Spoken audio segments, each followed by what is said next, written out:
Tanınmış jurnalist Günel Bəhramqızı İqtisadiyyat Nazirliyi yanında Dövlət Vergi Xidmətinin Media və Kommunikasiya İdarəsinin rəis müavini təyin olunub. Doğru Xəbər Azərbaycan bildirir ki, bu barədə jurnalist özü sosial şəbəkə hesabında paylaşım edib.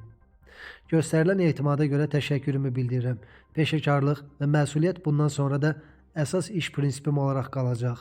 Media və ictimaiyyətlə açıq, çevik və qarşılıqlı etimada əsaslanan əməkdaşlıq qurmaq üçün çalışacağam deyə Günel Bəhramqızı bildirib.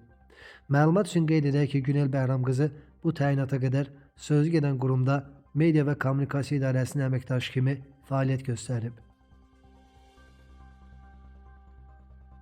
Azərbaycan Dövlət Televiziyasının Gürcüstan bürosunun müxbiri Ruslan Həsənov Türkiyəyə məxsus C-130 təyyarəsinin qəzaya düşdüyü ərazidə xəsarət alıb. Bu barədə Qafqaz Infoya Həsənov özü məlumat verib.